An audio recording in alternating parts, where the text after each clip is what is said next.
I just watched a video by Bodit50. I'll be posting this as a video response to that video, but in case it isn't approved, I'll also link it in the video description over on your right.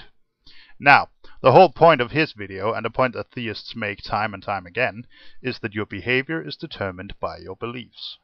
And I agree, at least up to a point.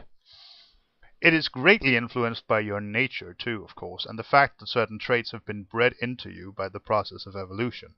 But you can potentially sidestep most of these traits with sufficient indoctrination. Anyway, there is a fundamental difference between the beliefs of a creationist and a person who believes in the evolutionary theory. Now, I know that Desertfile is going to chew me out for saying that one can believe in evolution, but nevertheless, this seems to me to be the case. One can choose to ignore all evidence of a natural phenomenon and instead believe in a supernatural cause for the same observations. So, for instance, with ignorance of weather and the water cycle, one might believe that rain is caused by a rain god, thunder is caused by a thunder god, and so on and so forth. All it takes to turn from facts to faith is ignorance. Thus, with sufficient knowledge, we replace a false belief, such as the belief in Thor, the god of thunder, with a true belief, the belief in electricity and meteorology. Knowledge is simply another word for belief in demonstrated truth. Thus, knowledge of evolution and evolutionary theory is simply belief that is based on facts rather than superstition, but it is a belief nonetheless. But let's get back on topic here. Let's take two persons. Person A believes in the literal truth of the Bible. Person B believes that everything can be explained by natural causes, such as evolution by natural selection, Big Bang cosmology, etc., etc. So, what is the major difference here? Well, theists are very fond of pointing to the supposed fact that without an eternal judgment, all that matters is what we ourselves want, and we're only responsible to ourselves, while, if you're a theist, of course, you're responsible to a divine creator. But this misses the whole point.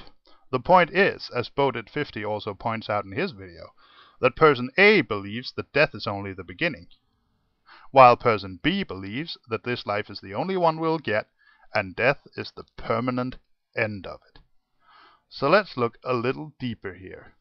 If death is only the beginning, and there's an eternal life of bliss waiting after death, does death really matter? No, not really.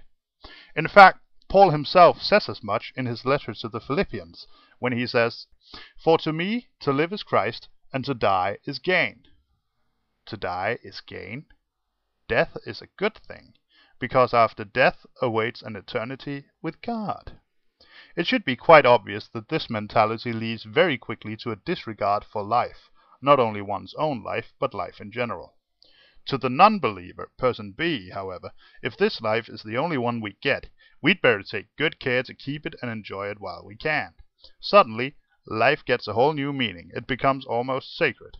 Taking or keeping or saving a life suddenly becomes really important, because there is nothing else. Thus, it should be quite obvious that to the non-believer it is immoral to kill, because the person you kill won't have anything more. While to the believer, murder doesn't really matter, because if it's a good person you murder, i.e. a believer, that person will go to heaven, and that is, as Paul says, only gain, while the bad person, i.e. the non-believer, will get his or her just punishment in hell. So killing suddenly isn't that big of a deal. And actually, we see this very clearly in the crime statistics. The United States of America has the largest number of believers per capita in the developed world, and also the highest crime rates. I can't prove that there's a causal relationship to this correlation, but I certainly can't dismiss it either. And I think it bears a bit of reflection. So yes, I agree to a certain extent anyway, that what you believe determines how you act. I just reach a very different conclusion on the likely actions of the believer versus the non-believer. Think about it.